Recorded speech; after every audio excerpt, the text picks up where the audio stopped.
दोस्तों ये कहानी तो ऐसे भाई बहन की है जिनको उनकी माँ एक एटिक में बंद कर देती है और उनको एक दूसरे से प्यार हो जाता है और ये प्यार कब भटाभट में बदल जाता है ये तो आपको मूवी देख के ही पता चलेगा। तो चलिए देखते हैं ये दोनों भाई बहन इस एटिक में क्या क्या करते हैं और उस एटिक से कैसे बाहर निकलते हैं। अगर आपको खुल्लम खुल्ला सीन देखना है तो हमारे टेलीग्राम के चैनल पर ज्वाइन हो जाओ, लिंक आपको नीचे डिस्क्रिप्शन बॉक्स में मिल जाएगा। मूवी की शुरुआत में हम एक हैप्पी फैमिली को देखते हैं जहां पर फैमिली के सभी लोग बहुत खुश होते हैं क्योंकि आज इकोरियन का पति काम से घर आया था जिसका नाम क्रिस्टोफर होता है। क्रिस्टोफर के 4 बच्चे होते हैं जिनमें क्रिस, कैथी और 2 ट्विन बेबी होते हैं जिनका नाम कोडी और कैरी होता है। क्रिस्टोफर एक सिविल सर्विस मैन था और आज ही उसका प्रमोशन हो गया था जिसकी वजह से उसकी सैलरी भी डबल हो जाती है। इसी खुशी में फैमिली के सभी लोग मिलकर क्रिस्टोफर के लिए एक सरप्राइज पार्टी रखती है। लेकिन शाम होते ही इनके पास एक ऑफिसर बुरी खबर लेके आता है जहाँ वो बताता है कि एक कार एक्सीडेंट में क्रिस्टोफर की मौत हो गई है। ये सुनते ही कोरन का दिल टूट जाता है जिसकी वजह से क्रिस्टोफर की पूरी फैमिली पूरी तरह से बिखर जाती है। इन सब चीजों का सबसे बड़ा सदमा कैथी को लगता है क्योंकि वो अपने पापा को बहुत प्यार करती थी।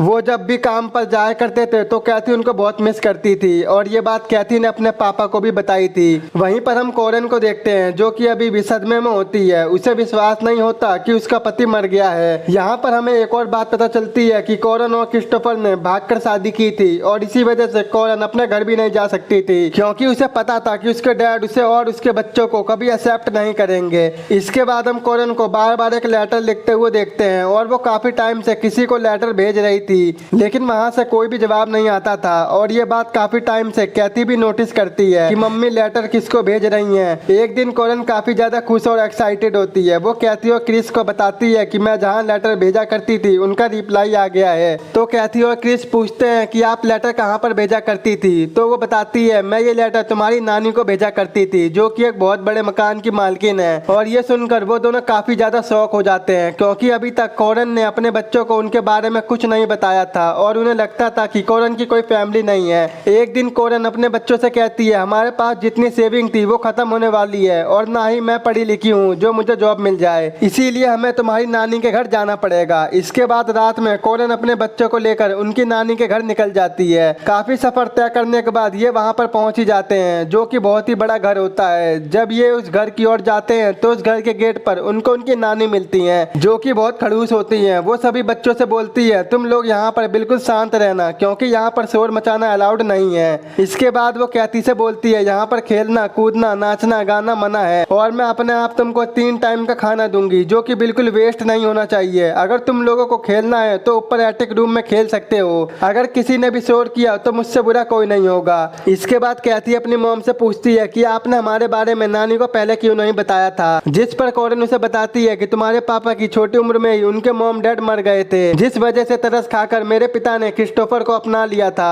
लेकिन जैसे जैसे हम दोनों बड़े होते गए वैसे वैसे जाने अनजाने में हमें एक दूसरे से प्यार हो गया जिस वजह से हमने भागकर शादी कर ली थी और इसके कारण मेरे पापा ने मुझे अपनी प्रॉपर्टी से बाहर निकाल दिया था। इसी वजह से तुम्हारी नानी मुझसे और तुमसे नफरत करती है। वहीं पर कोरन कहती है कि तुम इन सब चीजों की टेंशन मत लो, जल्दी तुम्हारे नाना टपकने वाले हैं और उनकी डेथ के बाद उनकी ये सारी प्रॉपर्टी मेरे नाम हो जाएगी और इसके बाद तुम इस घर में आतंक मचा देना। लेकिन तब तक तुम्हें यहीं पर रहना है और मैं बीच बीच में तुमसे मिलने भी आ जाया करूंगी। अगली सुबह उनकी नानी ओलिविया बच्चों को खाना देने आती है जहाँ वो उनसे बोलती है कि लो खाना खा लो और ये खाना तुम्हारे पूरे दिन का है, अब मैं कल आऊंगी। तो कैथी कहती है आपने तो 3 टाइम का खाना देने को बोला था, ये तो बस 1 टाइम का है। जिसे सुनकर ओलिविया कहती है चुपचाप यही खा ले वरना ये भी नहीं मिलेगा। और ओलिविया कहती है अगर तुम लोगों को खेलना है तो ऊपर एटिक रूम में खेल सकते हो। ये सुनकर ये सारे बच्चे एटिक रूम देखने जाते हैं जहाँ उस भूतिया से एटिक को देखकर उनको जरा भी पसंद नहीं आता। अगले दिन कोरन उनसे मिलने जाती है जहाँ पर कोडी और कैरी बोलते हैं हम यहाँ नहीं रहना चाहते और वो दोनों शोर करने लगते हैं। लेकिन फिर भी कोरन उन्हें समझाती है लेकिन वो चिल्लाने लगते हैं। तभी उनकी नानी भी आ जाती है और वो गुस्से से भरी उन दोनों बच्चों में से एक बच्चे को बहुत मारती है क्योंकि उसने ओलिविया के पैर में काट लिया था। ये देखकर कोरन गुस्से में ओलिविया से लड़ने लगती है और वो कहती है तुम बेशक मुझ पर जुर्म कर लो लेकिन मेरे बच्चों पर नहीं। अगर तुमने ऐसा बर्ताव फिर से किया तो मैं अपने बच्चों को लेकर यहाँ से चली जाऊंगी। तो इस पर ओलिविया हंसते हुए बोलती है अगर तुझे जाना है तो जा, मैंने कौन सा तुझे बुलाया था, अब तू इस बर्ताव के लिए मार खाएगी। जहाँ पर ओलिविया उसे कोड़े से मारकर उसे लाल कर देती है और वो कोरन के बच्चों से बोलती है अगर तुमने मेरी बात नहीं मानी तो तुम्हारा भी हाल यही होगा।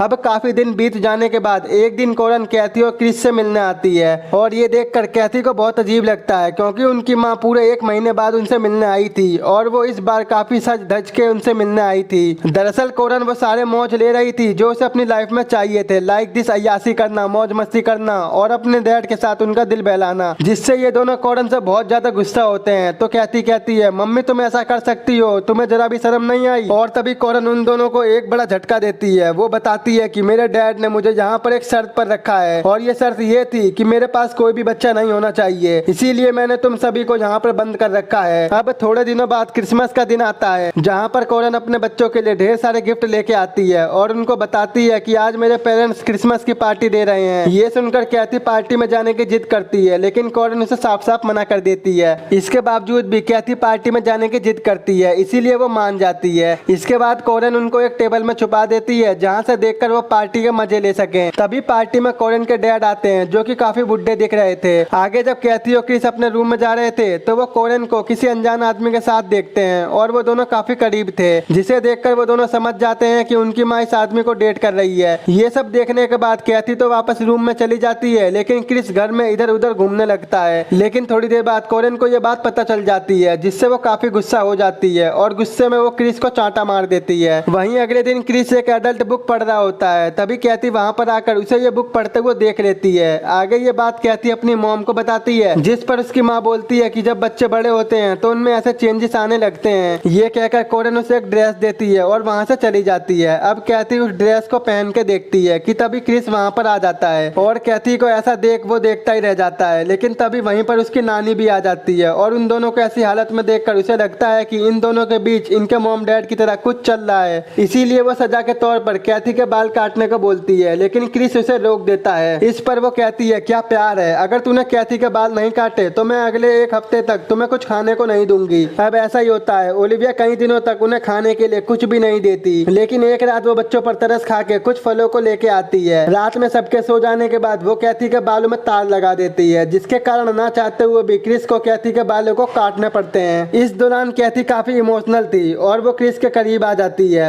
और वो भटाभट भटाभट भटाभट करते हैं। अगले दिन कॉरन काफी महीनों के बाद उनसे मिलने के लिए आती है। वो कैथी और क्रिस को बताती है कि मैंने शादी कर ली है। ये सुनकर क्रिस कॉरन पर बहुत ज्यादा गुस्सा होता है। वो कहता है, हम लोग पिछले 1 साल से यहाँ पर फंसे हैं और तुम बाहर मजे कर रही हो। लेकिन हम देखते हैं कि कॉरन को इस बात से घंटा भी फर्क नहीं पड़ता। अगले दिन ओलिविया सभी बच्चों के लिए डिनर लेके आती है जिससे सभी बच्चे काफी खुश होते हैं। मगर उसी टाइम क्रिस बड़ी चालाकी से ओलिविया के पास से इस रूम की चाबी का छाप एक साबुन पर ले लेता है। दरअसल वो लोग अब यहाँ से भागना चाहते थे, इसीलिए वो प्लान बनाते हैं कि वो दोनों चुपके से घर में जाकर पैसे चुराएंगे और जब उनके पास ढेर सारे पैसे हो जाएंगे तो वो लोग यहाँ से भाग जाएंगे। इस प्लान को अंजाम देने के लिए क्रिस रूम की डुप्लीकेट चाबी भी बना लेता है। आगे जब क्रिस और कैथी कॉरन के रूम में पैसे चोरी कर रहे थे तभी वो फिर से करीब आ जाते हैं। अब की बार वो नहीं रुक पाते और आज फिर से वो भटाभट भटाभट भटाभट भटाभट कर ही लेते हैं। अगले दिन कोडी की अचानक से तबीयत खराब हो जाती है। वहीं पर ओलिविया के कहने पर कॉरन उसे हॉस्पिटल ले जाती है और फिर थोड़े दिनों बाद आकर वो बच्चों को बताती है कि कोडी को फूड पॉइजनिंग हुआ था जिसके कारण उसकी मौत हो गई और मैंने उसे दफना दिया और मैंने ऐसा इसलिए किया जिससे तुम लोग भी बाहर जाने की जिद ना करो। अब ये सुनकर तीनों बच्चे कॉरन से और भी ज्यादा नफरत करने लगते हैं। इसके बाद वो दोनों रात में यहाँ से भागने की बात करते हैं और इसके लिए वो एक बार फिर चोरी करने जाते हैं। लेकिन यहाँ पर क्रिस को नौकरों से एक हैरान कर देने वाली बात पता चलती है कि कॉरन के डैड को मरे हुए 7 महीने बीत चुके हैं, मगर अभी तक कॉरन ने उन्हें इसके बारे में नहीं बताया था। जब क्रिस वापस अपने रूम में आता है तो वो देखता है कि कैथी का पालतू चूहा उस दिन के डिनर को खा के मर गया है जो उन्हें ओलिविया ने दिया था।